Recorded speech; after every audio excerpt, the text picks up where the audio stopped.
Mrs.Clarence Fountain, backing into the room, and closing the door noiselessly before looking round. "Oh, you poor thing. I can see that you are dead, at the first glance." "I'm dead myself, for that matter." She is speaking to her husband, who clings with one hand to the chimney-piece, and supports his back with the other. From this hand a little girl's long stocking lumpily dangles. Mrs. Fountain, turning round, observes it. "Not finished yet? But I don't wonder. I wonder you've even begun. Well, now, I will take hold with you." In token of the aid she is going to give, Mrs. Fountain sinks into a chair and rolls a distracted eye over the littered and tumbled room. "It's worse than I thought it would be. You ought to have smoothed the papers out and laid them in a pile as fast as you unwrap the things. That is the way I always do, and wound the strings up and put them one side. Then you wouldn't have had to wade round in them. I suppose I oughtn't to have left it to you, but if I had let you put the children to bed, you know you'd have told them stories and kept them all night over their prayers. And as it was, each of them wanted to put in a special Christmas clause. I know what kind of Christmas clause I should have put in if I'd been frank. I'm not sure it's right to keep up the deception. One comfort, the oldest ones don't believe in it any more than we do.Dear. I did think at one time this afternoon I should have to be brought home in an ambulance. It would have been a convenience, with all the packages. I simply marvel at their delivery wagons getting them here." Fountain, coming to the table, where she sits, and taking up one of the toys with which it is strewn. "They haven't all of them." Mrs.Fountain, "What do you mean by all of them?" Fountain, "I mean half." He takes up a mechanical locomotive and stuffs it into the stocking he holds. Mrs.Fountain, staying his hand, "What are you doing?" "Putting Jimmy's engine into Susy's stocking. She'll be perfectly insulted when she finds it, for she'll know you weren't paying the least attention, and you can't blame Santa Claus for it with her. If that's what you've been doing with the other stockings, but there aren't any others. Don't tell me you've just begun. Well, I could simply cry." Fountain, dropping into the chair on the other side of the table, under the shelter of a tall Christmas tree standing on it. "Do you call unwrapping a whole carload of truck and getting it sorted just beginning? I've been slaving here from the dawn of time, and I had to have some leisure for the ghosts of my own Christmases when I was little. You didn't have to wade round in the wrappings of my presents in those days. But it isn't the sad memories that take it out of you, it's two happy ones. I've never had a ghastlier half hour than I've just spent in the humiliating multiplicity of these gifts. All the old birthdays and wedding days and 4th of Julys and homecomings and children's christenings I've ever had came trooping back. There oughtn't to be any gay anniversaries, they should be forbidden by law. If I could only have recalled a few dangerous fevers and funerals. Mrs. Fountain, "Clarence. Don't say such a thing, you'll be punished for it. I know how you suffer from those gloomy feelings, and I pity you. You ought to bear up against them. If I gave way. You must think about something cheerful in the future when the happiness of the past afflicts you, and set one against the other. Life isn't all a vale of tears. You must keep your mind fixed on the work before you. I don't believe it's the number of the packages here that's broken you down. It's the shopping that's worn you out. I'm sure I'm a mere thread. And I had been at it from immediately after breakfast, and I lunched in one of the stores with 10,000 suburbans who had come pouring in with the first of their unnatural drains. I did hope I should have some of the places to myself, but they were everyone jammed. And you came up from your office about 4, perfectly fresh." Fountain, "Fresh? Yes, quite dewy from a day's fight with the beasts at Ephesus on the eve of Christmas week." Mrs.Fountain, "Well, don't be cynical, Clarence, on this, of all nights of the year. You know how sorry I always am for what you have to go through down there, and I suppose it's worse, as you say, at this season than any other time of year. It's the terrible concentration of everything just before Christmas that makes it so killing. I really don't know which of the places was the worst, the big department stores or the separate places for jewelry and toys and books and stationery and antiques. They were all alike, and all maddening. And the rain outside, and everybody coming in reeking, though I don't believe that sunshine would have been any better, there'd have been more of them. I declare, it made my heart ache for those poor creatures behind the counters, and I don't know whether I suffered most for them when they kept up a ghastly cheerfulness in their attention or were simply insulting in their indifference. I know they must be all dead by this time. Going up? Going down? See-ish. Here, boy. I believe it will ring in my ears as long as I live. And the whiz of those overhead wire things, and having to wait ages for your change, and then drag your tatters out of the stores into the streets. If I hadn't had you with me at the last, I should certainly have dropped. Fountain. Yes, and what had become of your good resolutions about doing all your Christmas shopping in July? Mrs. Fountain. My good resolutions? Really, Clarence, sometimes if it were not cruelty to animals I should like to hit you. My good, you know that you suggested that plan, and it wasn't even original with you. The papers have been talking about it for years, but when you brought it up as such a new idea, I fell in with it to please you, Fountain. Now, look out, Lucy. Mrs.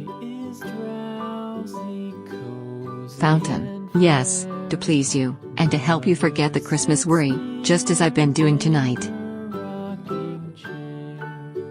You never spare me. Fountain, stick to the record. Why didn't you do your Christmas shopping in July? Mrs. Fountain, why didn't I? Did you expect me to do my Christmas shopping down at Sculpin Beach, where I spent the whole time from the middle of June till the middle of September? Why didn't you do the Christmas shopping in July?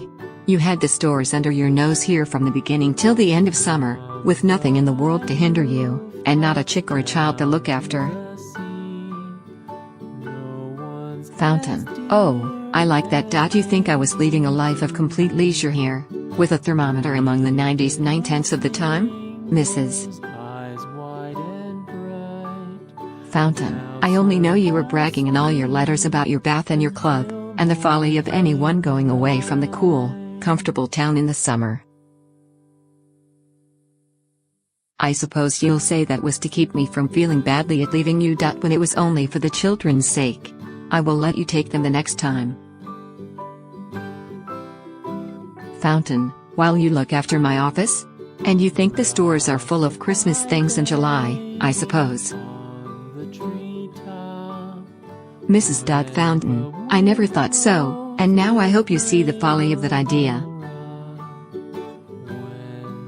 No, Clarence. We must be logical in everything. You can't get rid of Christmas shopping at Christmas time. Fountain, shouting wrathfully, then I say get rid of Christmas. Watkins, opening the door for himself and struggling into the room with an armful of parcels. I'm with you there, Clarence. Christmas is at the root of Christmas shopping, and Christmas giving, and all the rest of it. Oh, you needn't be afraid, Lucy. You didn't hear any epithets, just caught the drift of your argument through the keyhole. I've been kicking at the door ever since you began. Where shall I dump these things? Mrs. Fountain. Oh, you poor boy. Here, anywhere, on the floor, on the sofa, on the table. She clears several spaces and helps Watkins unload. Clarence. I'm surprised at you. What are you thinking of? Fountain. I'm thinking that if this goes on, I'll let somebody else arrange the presents. Watkins, if I saw a man coming into my house with a load like this tonight, I'd throw him into the street. but living in a 9th-story flat like you, it might hurt him. Mrs.Fountain, reading the inscriptions on the packages, for Benny from his Uncle Frank. Oh, how sweet of you, Frank. And here's a kiss for his Uncle Frank. She embraces him with as little interruption as possible. From Uncle Frank to Jim.Oh, I know what that is. She feels the package over. And this is for Susy from her Aunt Sue. Oh, I knew she would remember her namesake. For Maggie. Merry Christmas from Mrs. Watkins. Bridget, with Mrs. Watkins's best wishes for a Merry Christmas. Both the girls. But it's like Sue, she never forgets anybody. And what's this for Clarence? I must know. Not a bath gown?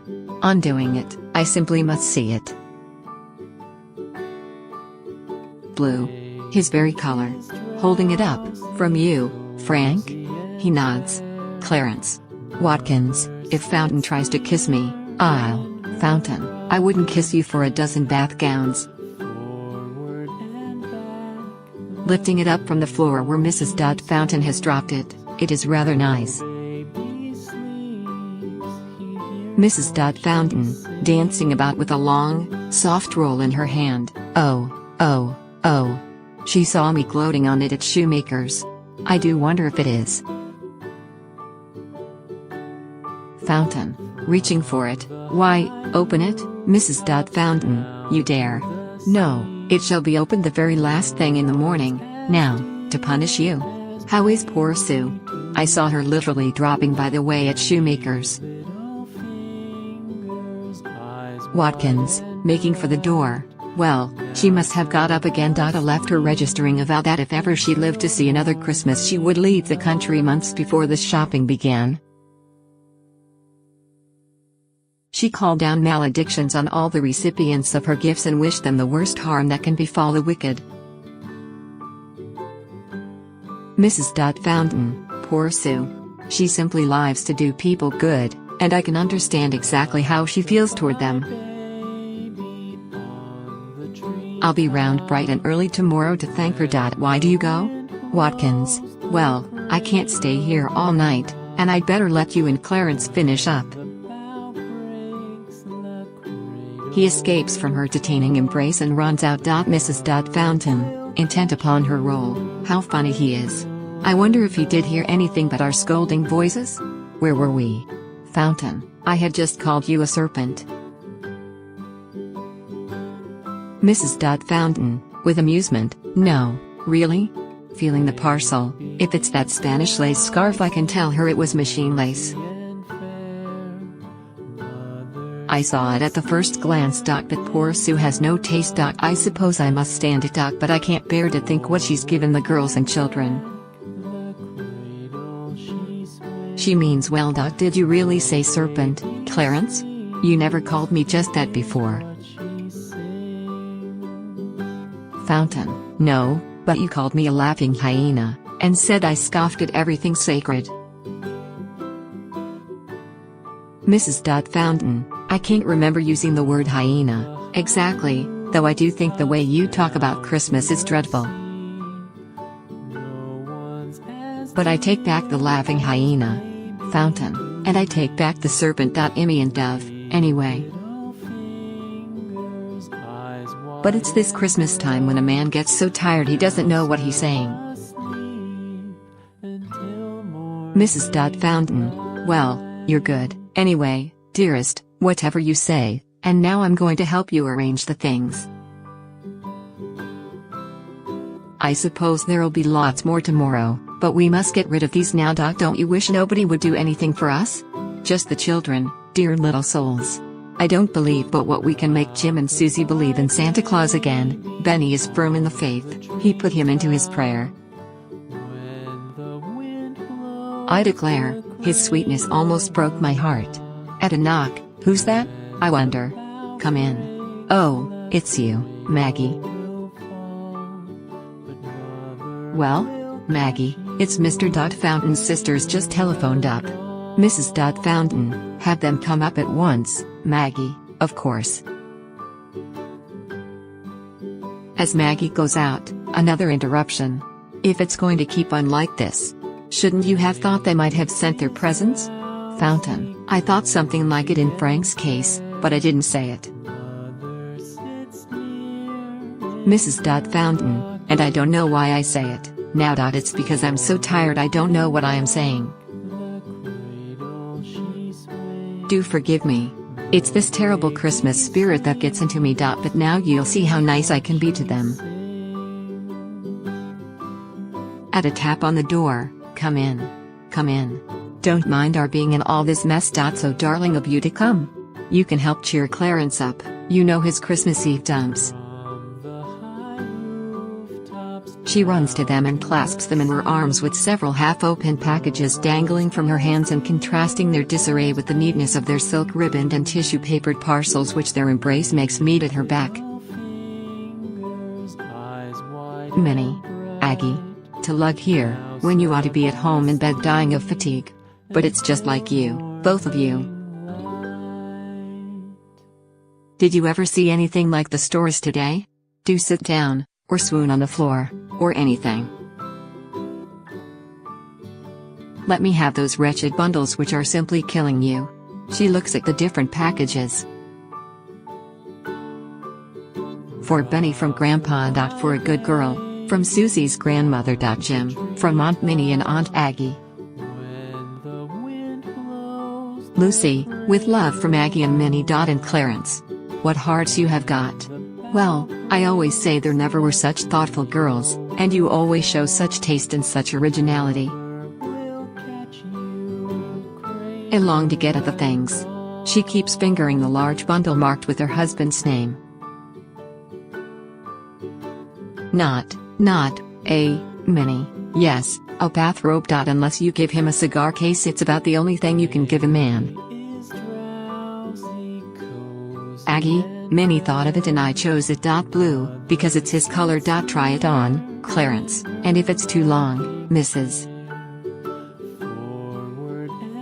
Fountain, yes, do.Dear. Let's see you with it on. While the girls are fussily opening the robe, she manages to push her brother's gift behind the door. Then, without looking round at her husband, it isn't a bit too long. Just the very looking, well, it can easily be taken up at the hem. I can do it tomorrow. She abandons him to his awkward isolation while she chatters on with his sisters. Sit down, I insist. Don't think of going. Did you see that frightful pack of people when the cab horse fell down in front of Shoemaker's? Aggie, we were in the midst of it. I wonder we ever got out alive. It's enough to make you wish never to see another Christmas as long as you live. Minnie, a great many won't live. There will be more grippe, and more pneumonia, and more appendicitis from those jams of people in the stores. Aggie, the germs must have been swarming. Fountain, Lucy was black with them when we got home. Mrs.Fountain, don't pay the slightest attention to him, girls. He'll probably be the first to sneeze himself. Minnie, I don't know about sneezing. I shall only be too glad if I don't have nervous prostration from it. Aggie, I'm glad we got our motor car just in time. Anyone that goes into trolleys now will take their life in their hand. The girls rise and move toward the door. Well, we must go on now. We're making a regular round. You can't trust the delivery wagons at a time like this. Goodbye. Merry Christmas to the children. They're fast asleep by this time, I suppose. Minnie, I only wish I was. Mrs.Fountain, I believe you. Minnie. Goodbye. Good night. Good night, Aggie. Clarence, go to the elevator with them. Or no, he can't in that ridiculous bath gown. Turning to Fountain as the door closes, now I've done it. Fountain, it isn't a thing you could have wished to phrase that way. Exactly. Mrs. Fountain, and you made me do it. Never thanking them, or anything, and standing there like I don't know what, and leaving the talk all to me. And now, making me lose my temper again, when I wanted to be so nice to you. Well, it is no use trying, and from this on I won't. Clarence. She has opened the parcel addressed to herself and now stands transfixed with joy and wonder. See what the girls have given me. The very necklace I've been longing for at Planets, and denying myself for the last fortnight. Well, never will I say your sisters are mean again. Fountain, you ought to have said that to them. Mrs.Fountain, it quite reconciles one to Christmas. What? Oh, that was rather nasty. You know I didn't mean it. I was so excited I didn't know what I was saying. I'm sure nobody ever got on better with sisters-in-law, and that shows my tact. If I do make a slip, now and then, I can always get out of it.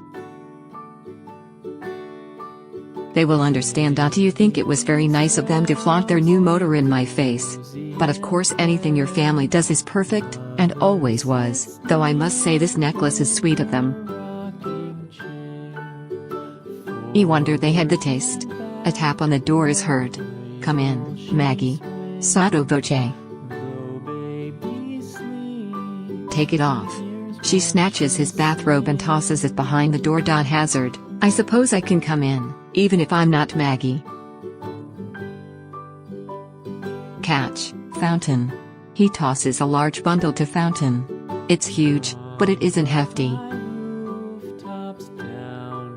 He turns to go out again. Mrs.Fountain, oh, don't go. Come in and help us.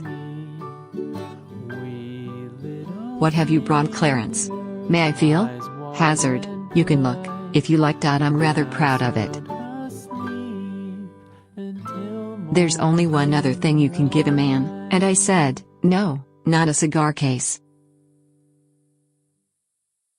Fountain smokes enough already, but if a bathrobe can induce him to wash, he goes out. Mrs.Fountain, screaming after him through the open door, oh, how good. Come back and see it on him. She throws the bathrobe over Fountain's shoulders. Hazard, looking in again, perfect fit, just as the Jew said, and the very color for Fountain. He vanishes, shutting the door behind him. Mrs.Fountain, how coarse. Well, my dear, I don't know where you picked up your bachelor friends. I hope this is the last of them. Fountain, Hazard's the only one who has survived your rigorous treatment. But he always had a passion for cold shoulder. Poor fellow. As bathrobes go, this isn't bad. He gets his arms into it, and walks up and down. Hey? Mrs.Fountain, yes, it is pretty good. But the worst of Christmas is that it rouses up all your old friends. Fountain, they feel so abnormally good, confound them. I suppose poor old Hazard half killed himself looking this thing up and building the joke to go with it. Mrs.Fountain, well, take it off, now, and come help me with the children's presents. You're quite forgetting about them, and it'll be morning and you'll have the little wretches swarming in before you can turn around. Dear little souls. I can sympathize with their impatience, of course. But what are you going to do with these bathrobes? You can't wear 4 bathrobes. Fountain, I can change them every day. But there ought to be 7. This hood is rather a new wrinkle, though, isn't it? I suppose it's for a voyage, and you pull it up over your head when you come through the corridor back to your stateroom. We shall have to go to Europe, Lucy. Mrs.Fountain, I would go to Asia, Africa, and Oceanica, to escape another Christmas. Now if there are any more bathrobes, come in, Maggie. Maggie, bringing in a bundle, something a district messenger brought.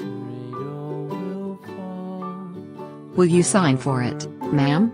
Mrs.Fountain, you sign. Clarence. If I know anything about the look and the feel of a bundle, this is another bathrobe, but I shall soon see. While she is cutting the string and tearing the wrappings away, Fountain signs and Maggie goes.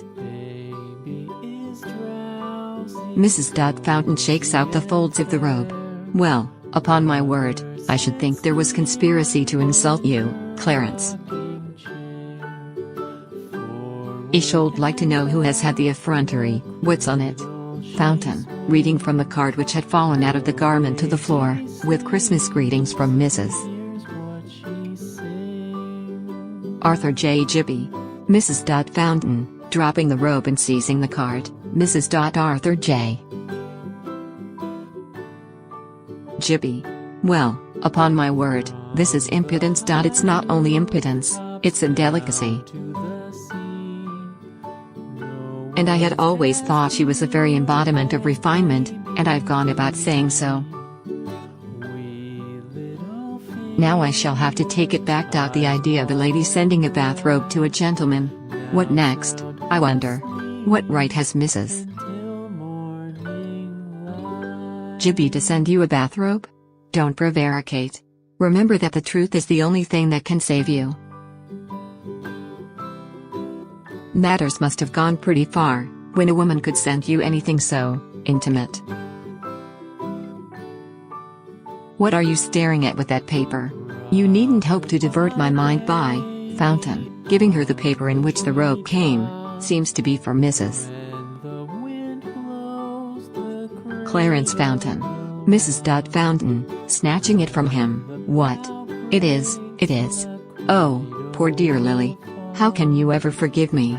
She saw me looking at it today at Shoemaker's, and it must have come into her head in despair what else to get me. But it was a perfect inspiration, for it was just what I was longing for. While laughing hysterically while she holds up the robe, and turns it this way and that, I might have seen at a glance that it wasn't a man's, with this lace on and this silk hood, and she hurries into it, and pulls it forward, looking down at either side. It's just the right length, and if it was made for me it couldn't fit me better. What a joke I shall have with Lily, when I tell her about it. I shan't spare myself a bit. Fountain, then I hope you'll spare me. I have some little delicacy of feeling, and I don't like the notion of a lady's giving me a bathrobe. It's intimate. You don't know where you picked up your girlfriends. Mrs.Fountain, capering about joyfully. Oh, how funny you are, darling. But go on. You don't mind it, now. And you may be glad you've got off so easily. Only now if there are any more bathrobes, a timid rap is heard at the door. Come in, Maggie. The door is slowly set ajar, then flung suddenly wide open, and Jim and Susy in their nightgowns rush dancing and exulting in. Jim, I just bet it was you, and now I've won, haven't I, Mother? Susy, and I've won, too, haven't I, Father? Arrested at sight of her father in the hooded bath gown, he does look like Santa Claus, doesn't he, Jimmy? But the real Santa Claus would be all over snow, and a long, white beard. You can't fool us. Jim, you can't fool us. We know you. And Mother dressed up, too. There isn't any Mrs. Santa Claus, and that proves it. Mrs.Fountain, severely, dreadful little things. Who said you might come here? Go straight back to bed, this minute, or, will you send them back, Clarence, and not stand staring so? What are you thinking of? Fountain, dreamily, nothing. Merely wondering what we shall do when we've got rid of our superstitions. Shall we be the better for it, or even the wiser? Mrs. Fountain, what put that question into your head? Christmas, I suppose, and that's another reason for wishing there was no such thing? If I had my way, there wouldn't be. Mrs.Fountain, well, not for disobedient children who get out of bed and come in, spoiling everything. If you don't go straight back, it will be the last time, Santa Claus or no Santa Claus. Jim, and if we go right back? Susy, and promise not to come in anymore? Mrs. Fountain, well, we'll see how you keep your promise. If you don't, that's the end of Christmas in this house. Jim, it's a bargain, then. Come on, Susy. Susy, and we do it for you, Mother. And for you, Father. We just came in for fun, anyway. Jim, we just came for a surprise. Mrs.Fountain, kissing them both. Well, then, if it was only for fun, we'll excuse you this time. Run along, now, that's good children. Clarence Fountain, well? He looks up at her from where he has dropped into a chair beside the table strewn with opened and unopened gifts at the foot of the Christmas tree. Mrs.Fountain, what are you mooning about? Fountain, what if it was all a fake? Those thousands and hundreds of thousands of churches that pierce the clouds with their spires, those millions of ministers and missionaries, those billions of worshippers, sitting and standing and kneeling, and singing and praying, those nuns and monks, and brotherhoods and sisterhoods, with their ideals of self-denial, and their duties to the sick and poor, those martyrs that died for the one true faith, and those other martyrs of the other true faiths whom the one true faith tortured and killed, those masses and sermons and ceremonies, what if they were all a delusion, a mistake, a misunderstanding? What if it were all as unlike the real thing, if there is any real thing, as this pagan Christmas of ours is as unlike a Christian Christmas? Mrs. Fountain, springing up, I knew it. I knew that it was this Christmas giving that was making you morbid again. Can't you shake it off and be cheerful, like me? I'm sure I have to bear twice as much of it as you have. I've been shopping the whole week, and you've been just this one afternoon. She begins to catch her breath, and fails in searching for her handkerchief in the folds of her dress under the bathrobe.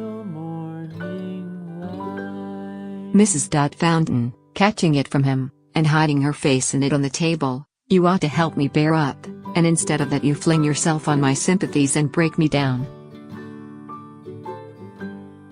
Lifting her face, and if it was all a fake, as you say, and an illusion, what would you do? What would you give people in place of it? Mrs. Fountain, what would you have in place of Christmas itself? Mrs.Fountain, well, then, I wouldn't set myself up to preach down everything, in a blue bath gown. You've no idea how ridiculous you are. Fountain, oh, yes, I have. I can't see you. You look like one of those blue nuns in Rome. But I don't remember any lace on them. Mrs.Fountain, well, you don't look like a blue monk. You needn't flatter yourself, for there are none. You look like, what are you thinking about? Fountain, oh, nothing. What do you suppose is in all these packages here? Useful things, that we need, that we must have? You know without looking that it's the superfluity of naughtiness in one form or other. And the givers of these gifts, they had to give them, just as we've had to give dozens of gifts ourselves.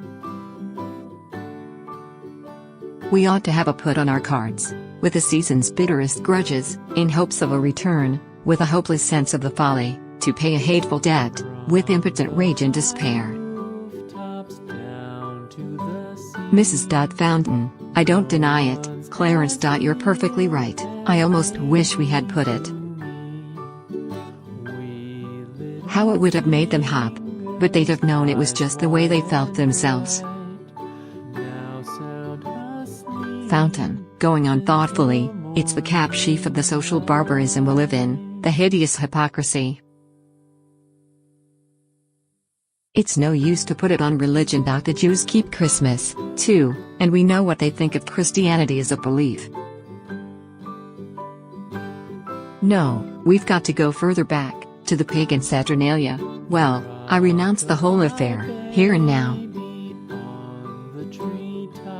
I'm going to spend the rest of the night bundling these things up, and tomorrow I'm going to spend the day in a taxi, going round and giving them back to the fools that sent them. Mrs.Fountain, and I'm going with you. I hate it as much as you do. Come in, Maggie. Maggie, something the elevator boy says he forgot. It came along with the last one. Mrs.Fountain, taking a bundle from her. If this is another bathrobe, Clarence. It is, as I live. Now if it is a woman sending it, she picks up a card which falls out of the robe as she unfolds it. Love the giver, indeed. Now, Clarence, I insist, I demand, Fountain, hold on, my dear. The last bathrobe that came from a woman was for you, Mrs.Fountain, so it was study. Don't know what I was thinking about, and I do beg your pardon, but this is a man's bathrobe. Fountain, taking the card which she mechanically stretches out to him, and a man sends it, old fellows. Can't you read print? Ambrose J. Fellows, and a message in writing. It was a toss-up between this and a cigar case, and the bathrobe won. Hope you haven't got any other thoughtful friends. Mrs.Fountain, oh, very brilliant, giving me a start like this. I shall let Mr. Fellows know. What is it, Maggie? Open the door, please. Fountain, ironically, oh, only a district messenger. He signs the messenger slip, while his wife receives from Maggie a bundle which she regards with suspicion. Mrs.Fountain, from Uncle Philip for Clarence.Well, Uncle Philip, if you have sent Clarence, breaking into a whimper, it's another. Fountain, well, that only makes the 7th, and just enough for every day in the week. It's quite my ideal. Now, if there's nothing about a cigar case, hello. He feels in the pocket of the robe and brings out a cigar case, from which a slip of paper falls. Couldn't make up my mind, page 345, between them, so send both. Uncle Phil. Well, this is the last stroke of Christmas insanity. Mrs.Fountain, his brain simply reeled under it, and gave way. It shows what Christmas really comes to with a man of strong intellect like Uncle Phil. Fountain, opening the case, oh, I don't know. He's put some cigars in here, in a lucid interval, probably. There's hope yet. Mrs.Fountain, in despair, no, Clarence, there's no hope. Don't flatter yourself. The only way is to bundle back all their presents and never give or receive another one. Come, let's begin tying them up at once. It will take us the rest of the night. A knock at the door. Come, Maggie. Jim and Susy, pushing in. We can't sleep, Mother. May we have a pillow fight to keep us amused till we're drowsy. Mrs. Fountain, desolately, yes, go and have your pillow fight. It doesn't matter now. We're sending the presents all back, anyway. She begins frantically wrapping some of the things up. Susy, oh, Father, are you sending them back? Jim, she's just making believe. Isn't she, Father? Fountain, well, I'm not so sure of that. If she doesn't do it, I will. Mrs.Fountain, desisting, will you go right back to bed? Jim and Susy, yes, we will. Jim and Susy, in succession, we won't keep awake a minute longer. Mrs.Fountain, very well, then, we'll see. Now be off with you. As they put their hands together and go out laughing, and remember, if you come here another single time, back go every one of the presents. Fountain, as soon as ever Santa Claus can find a moment for it. Susy, I guess if you wait for Santa Claus to take them back, Fountain, tiresome little wretches. Of course we can't expect them to keep up the self-deception. Fountain, they'll grow to another. When they're men and women they'll pretend that Christmas is delightful, and go round giving people the presents that they've worn their lives out in buying and getting together. And they'll work themselves up into the notion that they are really enjoying it, when they know at the bottom of their souls that they loathe the whole job. Mrs.Fountain, there you are with your pessimism again. And I had just begun to feel cheerful about it. Fountain, since when? Since I proposed sending this rubbish back to the givers with our curse. Mrs. Fountain, no, I was thinking what fun it would be if we could get up a sort of Christmas game, and do it just among relations and intimate friends. Fountain, I wish you luck of it. Then the thing would begin to have some reality, and just as in proportion as people had the worst feelings in giving the presents, their best feeling would be hurt in getting them back. Mrs.Fountain, then why did you ever think of it? Fountain, to keep from going mad. Come, let's go on with this job of sorting the presents, and putting them in the stockings and hanging them up on the tree and laying them round the trunk of it. One thing, it's for the last time. As soon as Christmas week is over, I shall inaugurate an educational campaign against the whole Christmas superstition. It must be extirpated root and branch, and the extirpation must begin in the minds of the children. We old fools are hopeless, we must die in it, but the children can be saved. We must organize and make a house-to-house fight, and I'll begin in our own house. Tomorrow, as soon as the children have made themselves thoroughly sick with candy and cake and midday dinner, I will appeal to their reason, and get them to agree to drop it, to sign the anti-Christmas pledge, to Mrs. Fountain, yes, a bright one, even if you didn't originate it. Of Christmas confined entirely to children, to the very youngest, to children that believe firmly in Santa Claus. Fountain, oh, hello. Wouldn't that leave Jim and Susy out? I couldn't have them left out. Mrs.Fountain, that's true. You didn't think of that. Well, say, to children that either believe or pretend to believe in him. What's that? She stops at a faint, soft sound on the door.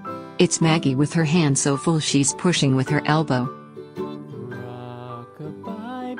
Come in, Maggie, come in. Come in. Don't you hear me? Come in, I say. Oh, it isn't Maggie, of course. It's those worthless little wretches, again. She runs to the door calling out, naughty, naughty, naughty. As she runs. Then, flinging the door wide, with a final cry of naughty, I say. She discovers a small figure on the threshold, nightgown to its feet, and looking up with a frightened, wistful face. Why, Benny. She stoops down and catches the child in her arms, and presses him tight to her neck, and bends over, covering his head with kisses. What in the world are you doing here, you poor little lamb? Is mother's darling walking in his sleep? What did you want, my pet? Tell Mutta, do. Whisper it in Mutta's big ear. Can't you tell Mutta? What? Whisper a little louder, love. We're not angry with you, sweetness. Now, try to speak louder. Is that Santa Claus? No, dearest, that's just Santa Claus hasn't come yet, but he will soon. What? Say it again. Is there any Santa Claus? Why, who else could have brought all these presents? Presents for Benny and Jim and Susy and Mutta, and 7 bath gowns for Dada. Isn't that funny? 7. And 1 for Mutta. What? I can't quite hear you, pet. Are we going to send the presents back? Why, whoever heard of such a thing? Jim said so. And Susy? Well, I will settle with him, when I come to them. You don't want me to? Well, I won't, Then, if Benny doesn't want Mutta to. I'll just give them a kiss apiece, pop in their big ears. What? You've got something for Santa Claus to give them? What? Where? In your crib? And shall we go and get it? For Mutta too? And Dada? Oh, my little angel. She begins to cry over him, and to kiss him again. You'll break my heart with your loveliness. He wants to kiss you too, Dada. She puts the boy into his father's arms, then catches him back and runs from the room with him. Fountain resumes the work of filling the long stocking he had begun with, then he takes up a very short sock. He has that in his hand when Mrs.Fountain comes back, wiping her eyes. He'll go to sleep now, I guess. He was half dreaming when he came in here. Ish old think, when you saw how Benny believed in it, you'd be ashamed of saying a word against Christmas. Fountain, who said anything against it? I've just been arguing for it, and trying to convince you that for the sake of little children like Benny it ought to be perpetuated to the end of the world. It began with the childhood of the race, in the rejuvenescence of the spirit. Mrs. Fountain, didn't you say that Christmas began with the pagans? How monstrously you prevaricate. Fountain, that was merely a figure of speech. And besides, since you've been out with Benny, I've been thinking, and I take back everything I've said or thought against Christmas. I didn't really think it. I've been going back in my mind to that first Christmas we had together, and it's cheered me up wonderfully. Mrs.Fountain, tenderly, have you, dearest? I always think of it. If you could have seen Benny, how I left him, just now. Fountain, I shouldn't mind seeing him, and I shouldn't care if I gave a glance at poor old Jim and Susy. I'd like to reassure them about not sending back the presents. He puts his arm round her and presses her toward the door. Mrs.Fountain, how sweet you are. And how funny. And good. She accentuates each sentiment with a kiss. And don't you suppose I felt sorry for you, making you go round with me the whole afternoon, and then leaving you to take the brunt of arranging the presents? Now I'll tell you, next year, I will do my Christmas shopping in July. It's the only way. Fountain, no, there's a better way. As you were saying, they don't have the Christmas things out. The only way is to do our Christmas shopping the day after Christmas. Everything will be round still, and dog cheap. Come, we'll begin day after tomorrow. Mrs.Fountain, we will. Fountain, do you think we will? Mrs. Fountain, well, we'll say we will. They laugh together, and then he kisses her. Fountain, even if it goes on in the same old way, as long as we have each other, Mrs. Fountain, oh, how delightful you are. Create a library and add your favorite stories.